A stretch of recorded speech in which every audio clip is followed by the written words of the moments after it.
Hi, welcome to Home Stuff Review. Today I'm going to cover the Milwaukee Packout Hardshell Toolboxes.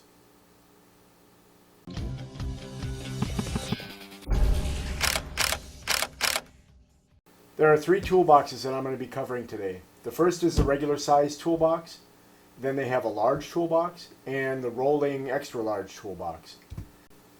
I have some bonus coverage at the end, so please stick around.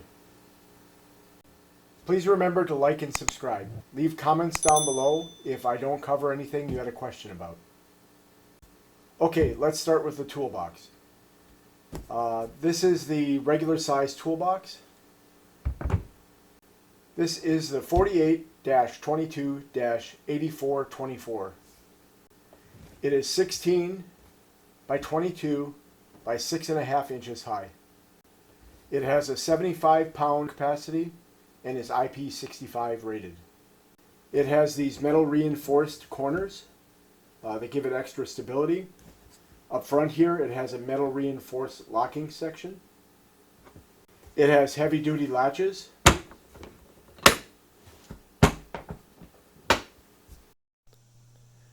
On the inside of the toolbox,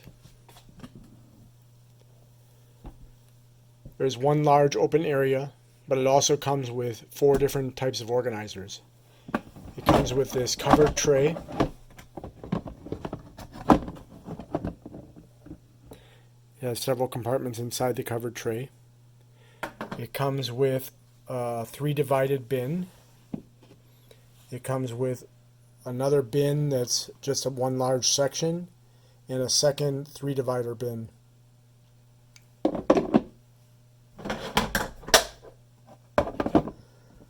Also, on the inside of the cover is a mounting spot for a tick. Okay, next up, and the larger size up from the toolbox, is the large toolbox. It is the 48-22-8825. It is the same 16 by 22 inches. However, this one is 11.5 inches tall. This one has a capacity of 100 pounds. It carries the same IP65 rating. Many other features are the same too. It has the same metal reinforced corners on it. It has the same metal reinforced locking tab. It also has the same Milwaukee Packout cleat system, both on the bottom and on the top. One difference beyond the size is this carry handle. It has the handle up front, like the regular size toolbox, but it also has the large flip-out handle on the top. On the inside of the Milwaukee large toolbox, instead of the many organizing trays, it comes with a single larger tray. The tray is 10 inches wide by 13 inches long, and there is a 4.5 inch space between the handle and the outside. And there is a large area on the inside. Also on the inside, it has the same area to mount a tick. Next, we move up to the extra large rolling toolbox. This is the base of the unit. It is intended to be the mobile portion of it because it has the wheels on it. This is the 48-22-8426. It has a 250-pound capacity. It has the same IP65 rating. It has the same reinforced corners. It has the same metal reinforced locking tab. It has the same heavy-duty latches. Some things that are unique to this module are, of course, the handle. It has 9-inch wheels, all-terrain wheels. And it also has a couple tabs at the top here and at the bottom if you wanted to bungee strap something to the unit. On the inside of the unit, it has the same tool storage tray, the 10 by 13 with 4.5 inch between the handle and the outside edge. But of course, this unit is much larger on the inside. The interior is 13 by 19 by 14 inches high. I tried to anticipate some other questions that you might have. Firstly, what is IP65?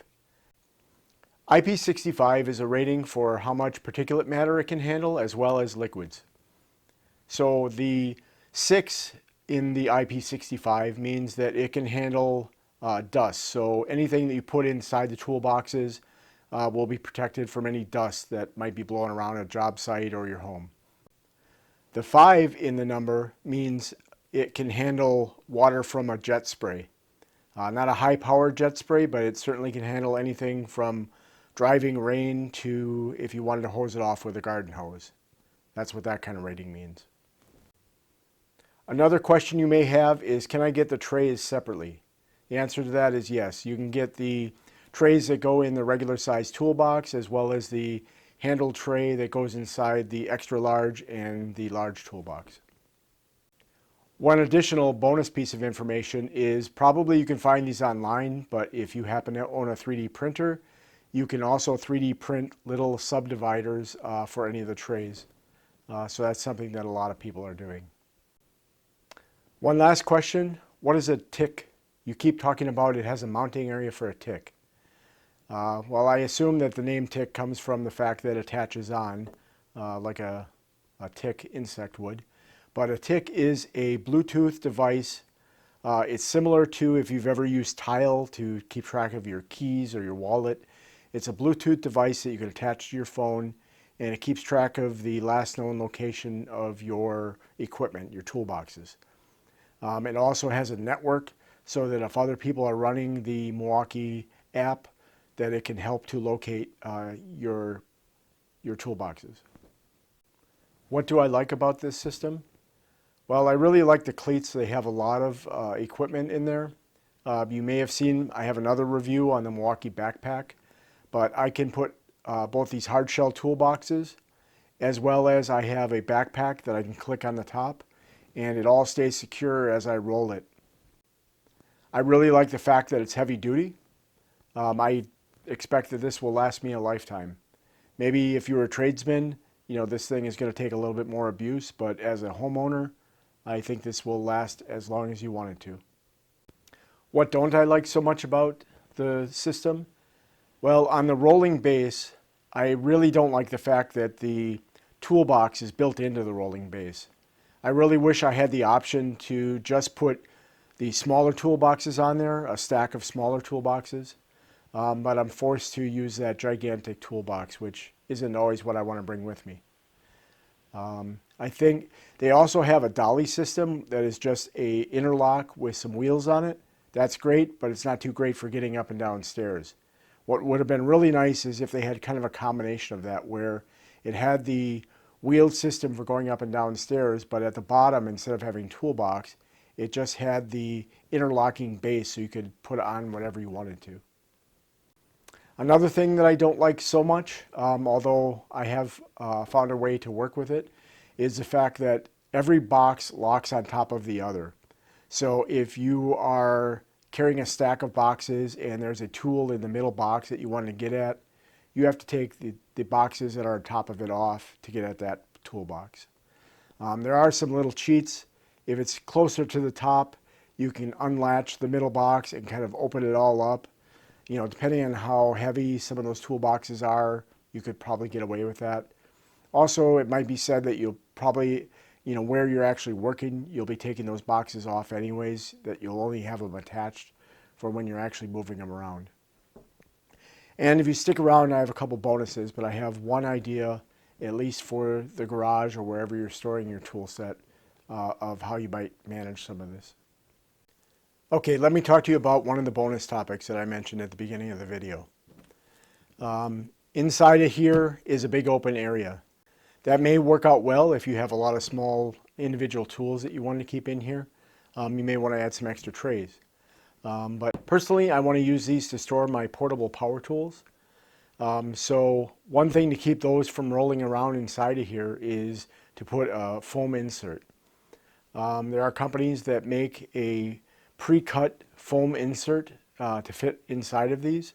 Milwaukee itself sells a pack of foam inserts as well. They're fairly expensive. In general, if you buy the pre-cut out foam inserts, they're going to be a little bit more expensive, but let me show you what those look like. Okay, if we open it up, you can see I only have one tool in here. It's a recip saw, and it's a fairly long saw, so I only have one tool in this box right now. This is the first box that I put the foam inserts in. I'm still kind of planning out and getting the rest of the foam inserts put into several other of these regular size toolboxes that I have. So I got a regular size foam insert cutout. I bought a couple of the pre-cut out pieces. Like I said, they're a little bit more expensive. It's pretty easy. You simply have to trace around the tool, and then the foam can be peeled out in the areas where it needs to be recessed, and you can get a custom fit. So the foam comes in solid black, or you can get this black on top with white in the middle. I think in areas or in situations where you have many tools going into the foam, the white helps you see an outline and see what tools are missing so that you can get them put back. Obviously in this case there's only one tool put in here, so it doesn't make a ton of difference. I also did cut out so I could keep one side of the tool trays in here so that I can keep, for example, my reciprocating saw blades and have other storage in here for blades and other tools for adjusting your power tools.